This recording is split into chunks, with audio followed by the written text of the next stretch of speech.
The first thing that I like to do is determine how thick I need my binding to be so that I know how big to make my spine and my gussets.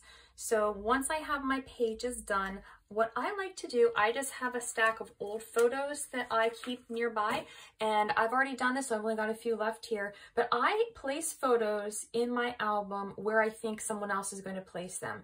In this album, I have made photo mats, so I know exactly where the photos should go, but if you cover your papers completely and you don't have the photo mats, just kind of estimate where you think that someone will place the photos. So what I do is I open up each of these, and I know there's going to be a photo placed here. These photos aren't going to overlap, so if you have smaller photos, you can place, one photo on each one, or what I like to do is just place one photo here because it'll be the same thickness. It'll just be cut in half. So I've got these photos here. I'm going to close this up. Then I'm going to open this next one, and I'm going to place photos in this section. So here I have another one where there's going to be two photos here. This is a photo mat. I forgot to cover it with decorative paper, but I know it's going to have two photos on it. So it's going to have one on the back side, and it's going to have one on the front side. I'm going to go ahead and close this up. And I have already done this with the other 7 pages just to save time. But like I said, everywhere that there is a photo mat, I have put a photo. Anywhere that I think that someone would put a photo, if it doesn't have actual determined photo mats, I just place some photos there. So once I have all of my photos in the pages, you'll notice that it has gotten thicker. And so you see there's going to be some need, if I put it up like this, certain pages like these ones have really thick center parts, and so we want to make sure that the gussets are going to be big enough. First thing I like to do is I put my pages in a nice neat stack. I get my ruler and I set my ruler next to it and see how high this is. So these pages, as they're stacked up here like this, they are 2 inches high. So I know that my spine has to be at least 2 inches to accommodate this, but I want to add some space between these. And so what I like to do is use 1/2 inch gussets. So whenever I do this, I'm going to have 1/2 inch here. So I'm going to have a 1/2 inch here, a 1/2 inch here, and a 1/2 inch here. And I'm also going to add a 1/2 inch on either side here. So I've got 1/2, 1, 1/2, 2, 2.5. So I'm going to make my spine 2.5 inches. This is a really quick and easy way to do this if you know for sure what your pages are going to be like this. If you don't have your album done, if you don't have all of your embellishments done, I recommend waiting until you get to this step to actually make your spine so that you have your gussets the same size. I've done this the opposite direction before, and I haven't made my gussets large enough, and I've embellished too much, and then the album actually starts to get really thick, and it has what we call alligator mouth. So I like to do it this way, and then I build my album based on these measurements. Next, we want to determine the size of our covers. So my pages are 8¼ inches by 8¼ inches, so they're square. What I like to do is make sure that my album is at least a little tiny bit bigger on the side that it opens, because sometimes the photo mats will stick out if you make them the exact same size because they don't go into the hinge. Sometimes I'll purposely put a tab so it's easier to pull out. So I want to make sure that that is actually covered by the book.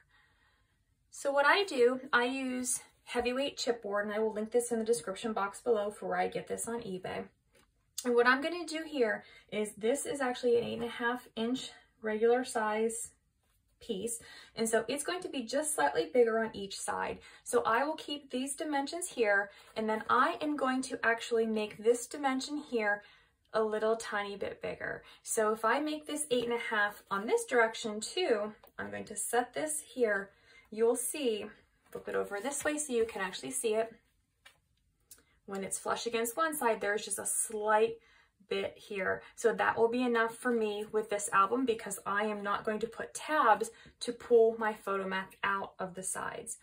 If you do that, you can always make your dimensions bigger. Sometimes I'll make them a 1/2 inch bigger so that there is a small border on each side. If you're doing an oblong album, say a 5x7 album, I like to keep my top and bottom measurements exact or close to exact as the same size as my pages, but I extend just the one side a little bit more. So you can do this with any measurement, whatever page size you decide to use. Just add at least 1/4 inch, even a 1/2 inch to this end here. Once you have measured your covers, you can cut them out of the chipboard. So I have my front cover. I have my back cover, and I also cut my spine piece. And if you remember, we measure the spine after all the pages were laying down, so I know that my spine is 2.5 inches. So I have my 3 pieces. I'm going to set those aside for now. The next thing that we're going to do is actually make the piece that's going to wrap the covers and the spine together. So I have my page here. Remember, my page is 8 1/4, but my cover is 8 1/2. So I'm going to remove this, and I'm going to bring my cover in for just a second. So whenever you make your cover, you want this all to be connected where you've got both the covers and the spine on one piece. But the papers are typically, whether they're 12 by 12 or 8 1/2 by 11, not going to be long enough. So you want to connect them together. What I like to do is I cut my papers that I'm using 1 inch longer than my measurement from top to bottom. So this is 8 1/2, so my paper is cut to 9 1/2. And then I just keep the other measurement long for now. So I'm using 12 by 12 papers that I've cut down. Whenever I have a smaller album and my cover isn't this large, I will actually use 8 1/2 by 11 sheets of paper, and I join them on the 8 1/2 inch side, and it makes a long continuous piece. But whenever you have a bigger album cover like this, you do need to use the 12 by 12 papers. So what I've done is I've cut 2 of them down to 9 1/2 by 12. And then when I flip these over, they're actually different patterns, but it's not going to matter because you're not going to see these pieces. So what I did for the first piece is I've taken 1/4 inch double-sided tape, and I have run it down the edge of one of these pieces, because what I'm going to do is I'm going to join these together like this so that it is one long piece. So I also have used my ruler. I lined this up, and then I made a line at 1/4 inch too. So whenever you are going to line these up, if you have that line, you know where to actually place your paper, because once you get this tape backing off, you're not going to really see the tape very well. I also like to try to line my paper up with my grid on my mat to where the bottom is on a straight line here. And I try to keep this on a vertical line as well. And I'm going to peel this backing off. Then I'm going to bring this second piece in, and I'm going to very carefully try to line this up. So first I'm going to make sure that this is lined up so that it is straight this way. And then I'm going to place this on that line that I made. So I should be able to get this pretty straight here. And then I'm going to take my bone folder, and I'm going to burnish this so that it is nice and adhered. So what's going to happen when I flip this over, it's going to be a continuous piece. You will see this, but actually it's actually going to be covered with some of the decorative paper later on. Once you have your pieces taped together, you're going to actually start to place your spine and cover pieces. But before doing that, what I like to do is I like to take my ruler, and I'm going to draw a 1/2 inch line from the bottom edge so that I have a guide for my placement of my pieces. It just makes it a lot easier. So I'm just going to start here in the center. I'm going to measure a 1/2 inch up and make a line. I'm going to come over here. It doesn't matter how far you go over. You're just going to measure a 1/2 inch and then draw a line connecting these two. Going to extend this into the brown as well. So what's going to happen next, I'm going to first start with my spine piece. So my spine piece is going to go on first, and I'm going to put it on first because I want this crease in the paper to be in the middle of the spine piece. I don't want it to be in here where it's actually going to bend and it's going to not hold up. And I don't like it to have it on my front or my back cover. So that's where the advantage of connecting the pieces of paper are. So I'm just going to look at where this is going to go. So just kind of eyeballing it, and then it's going to be slightly off center because remember the overlap is 1/4 inch, and so it's going to be right about here. So what I'm going to do, I'm going to take my glue. You can also use double-sided tape for this step if you prefer. I just prefer to use glue.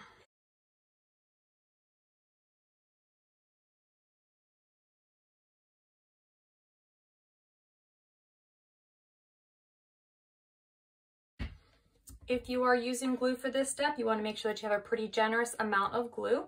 Turn it over and place the spine piece on that line so that it's straight. Take your bone folder and smooth this down to make sure that it's nice and adhered to the paper.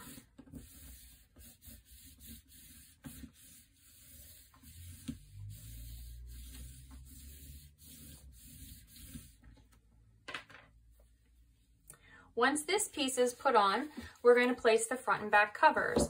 But it's really important before placing these that you know where you need to place them. If you place them directly up against this, like this, the book will not open and close correctly.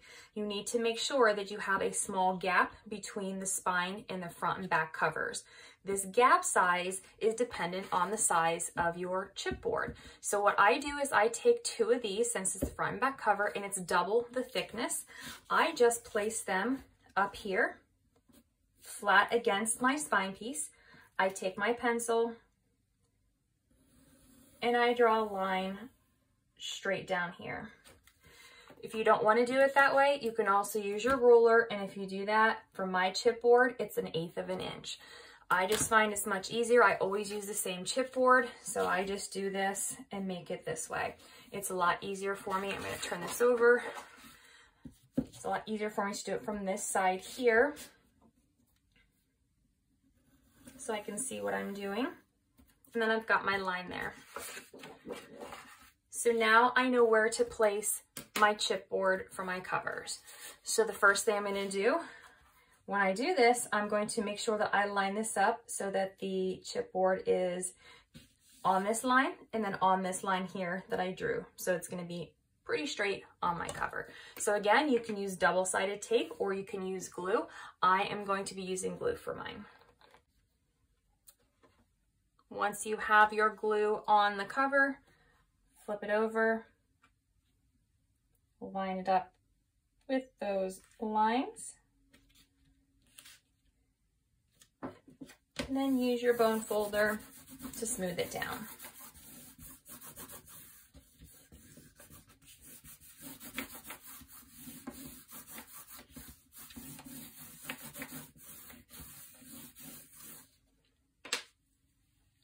Once the front cover is done, we're going to do the same thing, or once the back cover is done, we're going to do the same thing with the front cover and repeat that same process. Once you have glue on the front cover, again, just being careful to line this up.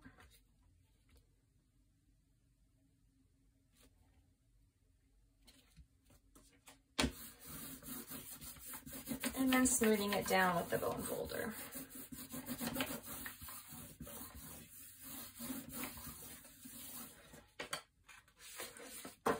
So now we have all of the chipboard pieces attached to our cover piece. Once this step is done, you want to make sure that you let this dry really well before you do the next part. If you want, you can trim these sides down. Sometimes if they're really long, I will trim them down to 1/2 inch on each side, just so that there's not a whole lot of bulk in the actual pages. So once this is nice and dry, I will come back and I will show you how to wrap this. So I have gone ahead and trimmed this so that there's only 1/2 inch overhang on each of the sides. So now all the way around my entire piece, I have a 1/2 inch piece to work with to wrap these covers. Before I do that, I'm actually going to miter these corners. And what you want to do when you do this step is you want to make sure that you leave some paper here in this corner to cover this actual chipboard corner. If you cut it directly on there, when it gets wrapped, it's actually going to be exposed and it doesn't look very good. So what I do is try to make sure that it's about the width of my scissors. And when I cut this, I'm just going to cut this here. And hopefully if I hold this up a little bit more, you will see that there is a bit of a gap in that. And then you're going to do the same thing with all of these corners.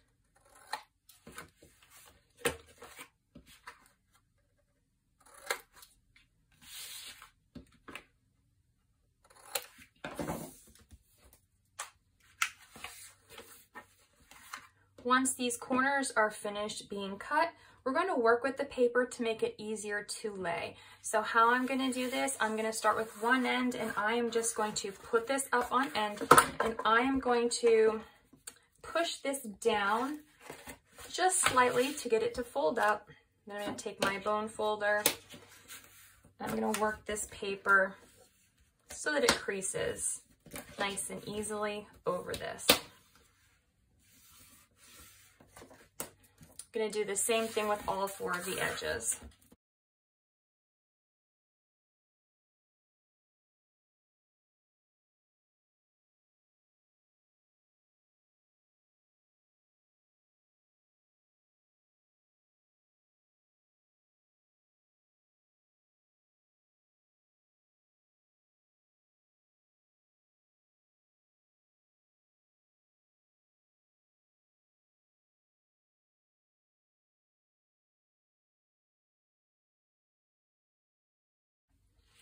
Once we have these folded, we are going to go ahead and glue them down to the covers. I like to start with the smaller edges first. I just find it to be a little bit easier to work with that way. You can use double-sided tape on this step, or you can use glue. Either one is fine. Again, I just prefer to use the glue. So I'm going to make sure that I add a nice, generous amount of glue here so that this sticks down really well. So once I get all of my glue on, I'm going to fold this over, take my bone folder, and make sure that this is nice and tight here on the edge and up on top of the cover. I'm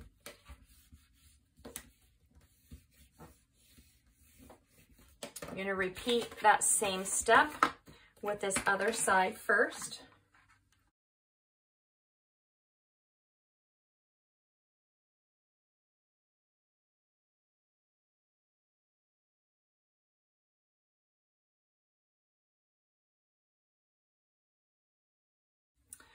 And now that I have both of those pieces done, I'm going to start tucking my corners. So I'm going to take my bone folder, and where this corner piece is, where that edge is, I'm just going to take my bone folder and lightly tuck it here to make sure that this whole corner is wrapped.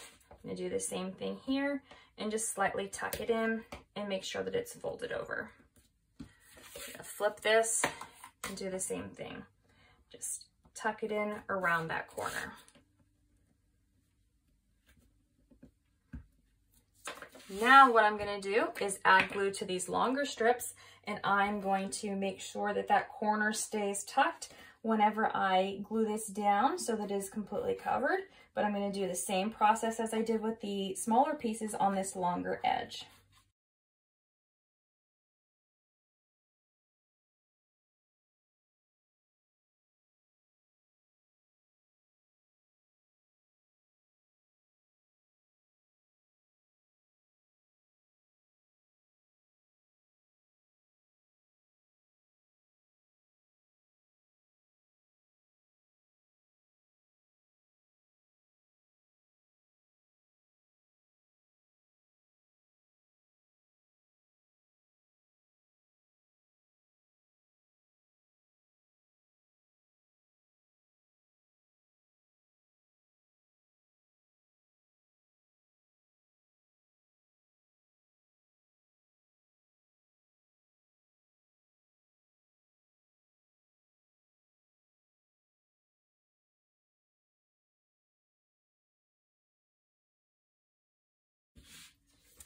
And now we have the album wrapped. We want to leave this to dry before we start doing anything to it because we want to make sure that this is nice and adhered before we start bending anything. You can lightly crease these here to get those to go down into those folds, but we don't want to fold anything just yet because we don't want anything to crack or tear. Once the papers are dry, you can slowly start to bend these covers up. So I like to just slowly kind of bend them this way to make sure that they start to move okay. You can also take your bone folder and do this as well to crease it if you need to. Mine are bending pretty easily, which is good. Sometimes it can take a while to get these to bend. So when you have that, then you have the book form. What we are going to do next is cover this spine piece. So the spine piece needs to be covered because there is going to be another piece on top of this, but you will see this part here, and you want to cover these gaps here. Now we're going to cover the spine and these two gaps. So what I have done is cut another piece of cardstock that is going to be 1 inch wider than the spine piece, and it is just 1/8 of an inch shorter than my actual covers are. So my piece, because my spine is 2.5 inches, I've cut my piece to 3.5 inches. And because my covers are 8.5 inches, I've measured this to be 8 3/8 of an inch. So this is going to be placed on here, and whenever it's on the actual piece, you're gonna see there's a bit of an overhang here and a bit of an overhang here. These papers are actually gonna cover most of this, so you won't see anything besides covering the spine and these two gaps. So I'm going to add glue. You can also do double-sided tape for this step if you want, whichever you prefer. And again, making sure that you are generous with your glue, but don't use too much glue where this is soggy and warping the paper. If you don't put enough glue though, if it dries too quickly, it's not going to stick very well, and then you might have problems with it later.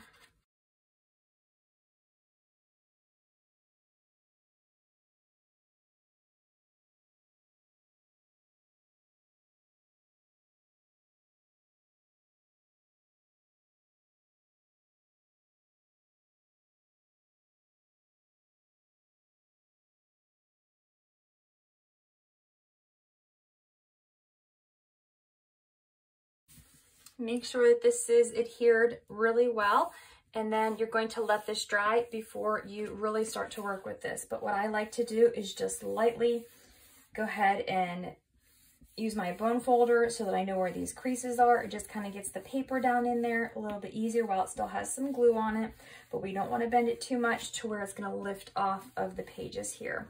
So I'm just going to do that, and then I'm going to let this dry. Once the glue is dry on this piece, I'm going to take my bone folder, I'm going to put it in this crease, and I'm going to slowly lift up on my cover as I am running my bone folder down this crease.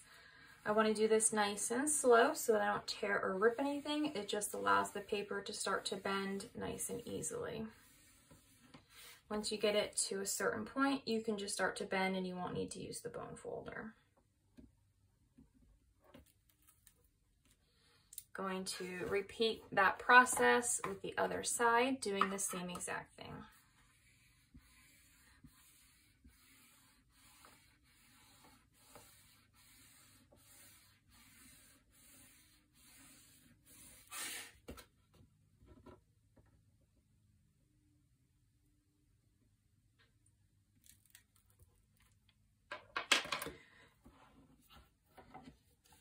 Once I have both of them folded, I'm just going to work it a little bit in either direction so that it gets nice and creased. I actually like to turn mine over and lift up slightly. Then it'll lay nice and flat. In the next video, I will show you how to do the hinge for this piece. I'm going to show you 2 different hinge systems that are very common, and I will also show you how to decorate the front and back covers.